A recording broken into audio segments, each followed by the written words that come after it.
Welcome back to another video. Today's on my Toyota FZJ80. I'm going to be replacing the front shocks. The front shocks that's on this vehicle right now are the original Toyotas, and then the coils are the Old Man Emu stock coils that the previous owner installed. So right now I have the stock Toyota shocks with the Old Man Emu coils, stock height, and then for the rear I went ahead and replaced the shocks already with the same KYB last month, but then the rear they still have the stock coils from Toyota, so that's all rusted out. I'm gonna go ahead and order some new Old Man Emu stock coils next spring. So for today's video I'm just want to go ahead and replace the shocks. So this is the one I went with, the KYB gas adjust, and I bought these off Rock Auto. They're about 35 bucks a piece plus 40 bucks shipping. So let's go ahead and install these guys onto the Cruiser. We're going to be doing the passenger side first because the passenger side is easy to access on the top of the shock mounts. For the last couple of weeks I've been spraying the upper and the lower shock mounts with PB Blaster, and then last night I sprayed it again with PB Blaster, so it should be really easy. But that we don't know about the driver's side.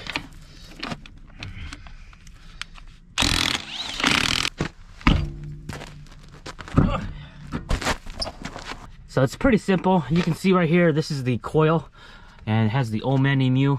It has some numbers written on it, but I can't really see what the numbers are. But these are definitely the stock height, which is much better. And you can see here, this is the original Toyota ones. It doesn't say it, but I know this is the original Toyotas because I've done this before. So the bushings are pretty bad. I don't know how bad the shock is. Once I take it out, I'll see how bad it compress and compress back out. But we're just gonna go ahead and replace it because I want all new shocks and coil. So looks pretty good. I do have to do my tie rods. You can see right here, my tie rods, they're not super stiff right now, but they're not bad at all. So I'm just gonna wait till springtime. I have the tie rod ends already. I just don't want to mess with them right now. But you can see right here, they're not supposed to be this loose. They're supposed to be super tight so that when you move it, it's really stiff. But these aren't super bad. What I'm gonna do is when I replace my tie rods, I'm gonna be very careful with these guys and try not to rip them, and put the new tie rods in, and then I'm gonna hold on to these guys for trail spares, because you always want to keep these guys for trail spare, even though they're bad but not bad yet. So on the bottom, I already loosened these the other day. We're gonna go ahead and shoot at the impact or the yep. Oh man, my freaking jack is blocking it. I should have watched out for that. I gotta reposition my jack. Just got done repositioning the jack. Now I'm just gonna go ahead and shoot it out. You do have to hold it right here and make sure you keep some of these washers. And now we gotta do the top. We'll go ahead and take out the bushings here in a bit once we get the shock top out. That's where the top is right there. So right here you have access to it, but on the bottom you don't. No, on the driver's side it's gonna be a little bit more trickier. So just like that. So you can see how it spins. So that means I'm gonna have to hold it with something. I knew that was gonna happen. Oh, there you go, got it out. So thank goodness I sprayed it with PB Blaster. What happens when you loosen it or shoot it with the gun, this whole thing here spins, so you got to hold it in there. So thank goodness that didn't take me. I just went ahead and held it with my hand. If it doesn't work, you have to get a big channel lock and use that in place. Let's see how bad this shock is. Let's see how easy it is to compress it in. So I remove all the bushing on the top. So, oh wow, that's pretty bad. I can do it without little pressure already. So yeah, this shock here is pretty bad. This is the original Toyota one. Didn't rust much, but it's definitely bad. Yeah, this is a bad shock. So I'm gonna go ahead and compare this with my new one and make sure it has it's the same length. Well, that's it right there. You guys can see right there, it's not coming back up, or it's coming up really, really slow. So that's how you know it's a bad one, because when the shock is compressed and you let go the pressure, it has to go back up. There's all the old bushing. We're also gonna go ahead and clean this up right here. Got some brake cleaner. I'm just gonna go ahead and clean the area where it's gonna get where the shock's gonna lean on, just because I like to have clean stuff. I would definitely put some spray paint right here and just clean up some of the rust. Here's the new and old one. You can see they're both the same size. from thread to thread right here, and this one's like maybe half an inch longer on the thread, but everything else is still the same size. So you always want to make sure you compare it and use the right shocks, because it does matter depending on what kind of coils you have. So we'll go ahead and set up the bushing just the way it is. So I have the shock on. I have all the bushing set up properly, the shocks on. So the way they did it on this shock here is that you don't get a nut that has a cotter pin, or it's not a threaded nut. It uses just two regular nuts like that, and then you thread the first one in, and then the second one just put it on top, and that kind of locks it in. So not that bad. I also didn't go, not sure if you guys can see it, but that's what it looks like right there. Two nuts, and that's all nice and tight now. You can go ahead and spin this section here. The top one is still a little bit loose, so I'm going to go ahead and tighten that a little bit, and you can have the logo front facing the front, but everything looks nice and clean. We'll go ahead and put on the tires and do the other side. I finished doing the driver's side front shocks. It went in pretty easy, just like the passenger side. A few tricks in here and there, but you guys can pretty much figure it out. Didn't film that side, so all the front shocks are now good to go. Next thing I'm going to do is we're going to go ahead and replace the spark plug wires, the cap, the rotor, and also the spark plugs. So spark plugs, we're going with Denso. Everything we're sticking with OEM, guys. So the Denso ones is K16UR. That's the Denso. You need 6 of those, guys. And then for the wires, we went with the NGK. Ran about, I think, 50-60 bucks on Amazon. The part number is 4413 RCTE68. Also going with the Toyota rotor. This is the rotor inside the distributor. That's the part number 19102-61240. And then we also got a new cap from Toyota. So this is a Denso one. That's the part number right there. And then this right here is the part number for the gasket that goes around the cap, 19127-66020. So we're gonna go ahead and replace all of the electrical up front here, right? This right here is pretty much self-explanatory. You remove the 210 mil. This gets rid of the plastic cover that hides the spark plug wires and to access the spark plugs. So you got 2 of these guys. We're gonna remove that, and then we also have to loosen the 10 mil right here and 10 mil here, and reloosen this intake too.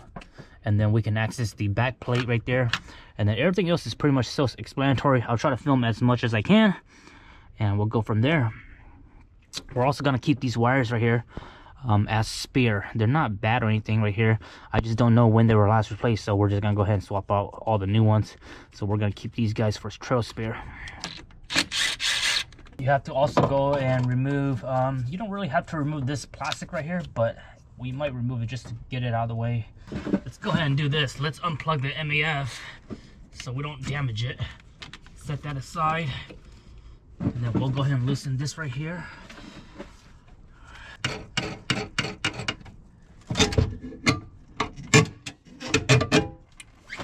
So there's a method where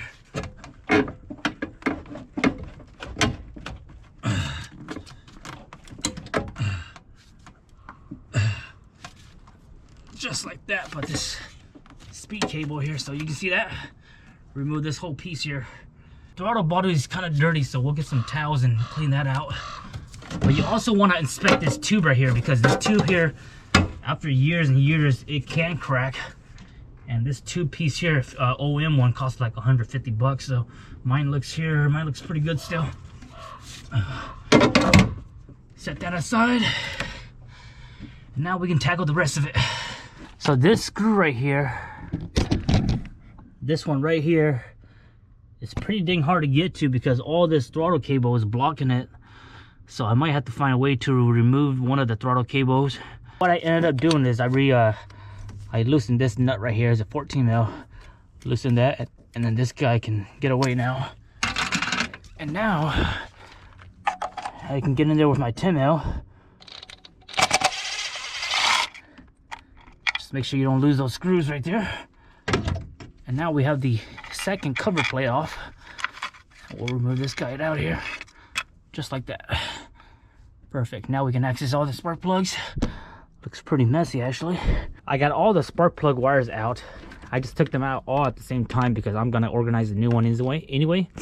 So what I'm going to do is I'm going to go ahead and take a quick break and take all my new spark plug and check the spark plug gap, make sure they're gapped the proper way, and then we'll go ahead and remove the old ones, slap on the new ones, put the new coils in, and then we'll go ahead and deal with the distributor and the rotor last. I just took out cylinder one, so it looks like they were using the Bosch Platinum. Bosch is a decent brand. I wouldn't prefer it, but if I had to, I would use it. And you can see here, it's running pretty normal. Doesn't look like it's over rich or lean. And then this is the new one. We're gonna use the Denso. This is what the OEM calls for. So I have the spark plug gap to the OEM spec, so it 0.032 inch of gap. So I have that properly gap, and it looks like this old one here. Looks like it's the gap there. It's very different. It's very pointy. I'm hoping that after this tune-up here, I hope that the Cruiser has a better gas mileage, and hopefully it runs a little bit better. So we'll see what happens. I'm doing one cylinder each at a time, removing one, installing one, removing one, installing one, just because I'm very meticulous like that. So right now we're hand threading it first, and then we'll go ahead and tighten it down with the ratchet. Right now we're on cylinder 3, and we'll work our way up. We got the new spark plugs in. We got the distributor cap removed. It's held by 3 bolts, 3 8mm bolts. Not hard to get to. Here's the rotor. You just pull this rotor out just like that. And this one seems to have a little hairline crack right there. Not sure if that makes a difference or not. But we're gonna go ahead and keep all these for spare, because we know for sure they still work. It's not like they're broken or anything. So we're gonna go ahead and use those for spare. And then the new one just goes in like this. There's only one way you can go in. You can see how it's slotted on the bottom. So you can't really put it this way. It has to go just one way. So that's the new one. And then we also removed the gasket. There's a gasket right here. This is the old gasket. You can see how you can see it's kind of cracking already. And this gasket's really important, because when you wash your vehicle, it prevents any water going inside your distributor cap. So we're gonna put a new gasket on, which is right here. Again, part number right there. And then we'll go ahead and put the new cap. And then this one here says Denso. This one here is just some aftermarket one. Doesn't have any branding or anything like that. But again, we're gonna keep all these for spare. It does says right there, made in Japan. So keep those for spare. Always good for trail spare or whatever. I have the distributor cap installed. Next is the last thing, which is our wires. Before I install these wires, this is what I'm gonna do. This is dielectric grease, and we're gonna put a little bit of that dielectric grease inside of here, and also a little bit of it inside on this end. And what that is it makes it waterproof. So if you guys don't know what dielectric grease is, you can put that on your electrical connectors, on your spark plug. You can put some right here. You can see I put some here already. It prevents rust and stuff like that. So I highly recommend you guys use the dielectric grease when you're doing new wires and new plugs. And again, you just put a little bit right inside of here and right here. At the end of it, I just go and put some silicone grease in there. And that's the last one, number 1, or the first one, number 1. So everything's in there now. Now we just have to make sure all these wires are nicely aligned, and then we'll plug them into the distributor cap. Nice thing about these NGKs is that they're all labeled 1, 2, 3, 4, 5, 6, so you can't really mess them up on what length they go in. Check it out, we're almost finished. I'm just being very picky, so I'm taking my time, making sure it's nicely routed. NGK looks super beautiful with beaded blue.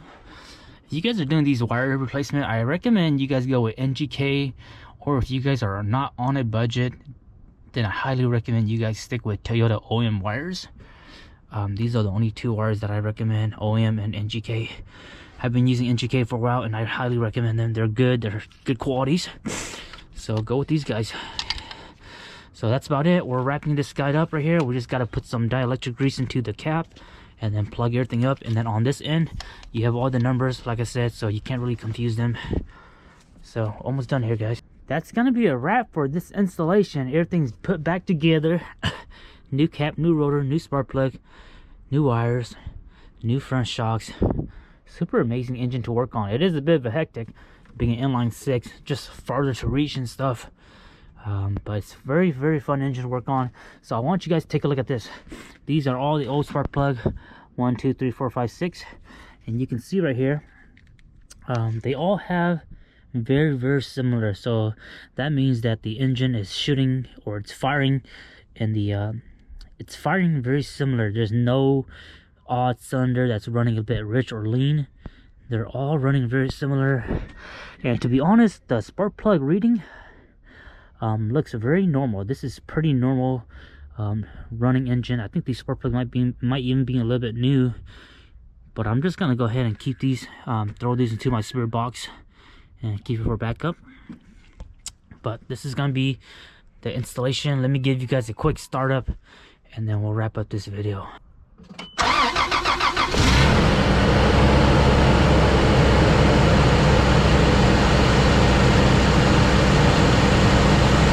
Runs really good, sounds good.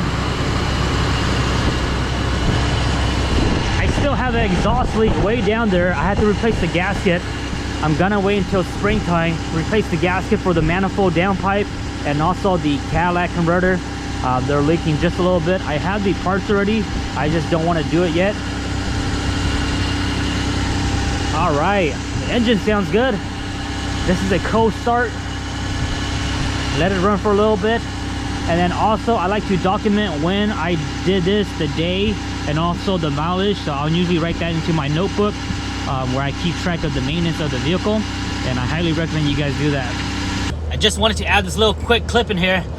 First drive after the front shocks and the spark plug maintenance stuff. Big notice difference on the suspension. I feel like the suspension is a bit more stiffer now. It's not sagging as much as it was before, and has better response on the suspension. So front suspension is a plus, because we know that the old shocks, they were completely dead. They weren't compressing up when you compress them down. They weren't rebounding, that's the proper term. So yeah, suspension feels good. And then as far as electrical, with the new wires and the new plugs, I feel like the throttle response is a bit more better now, and it feels a bit more powerful for some reason. We're gonna get on the highway here and do about 60, 55 right now. Yeah, so definitely it feels better. The engine feels like it picks up faster. It just has a better throttle response. I think the main reason might be the spark plugs. The new spark plugs really helps it burn better. So new spark plugs and new wires, new rotors, that all that tune-up is part of your baseline. If you're buying a vehicle that hasn't been tuned up, or you don't know the record of it, definitely do your baseline tune-up. Just wanted to add this quick video for you guys. I'll update you guys in the future once I put more mileage and once I do some off-roading, and give you guys some feedbacks on these KYB shocks. Catch you guys next time. That's gonna wrap it up for this video. Hope you guys enjoyed this quick tune-up on the FZJ80. If you guys got any questions, let me know in the comment section, and I'll see you guys next time.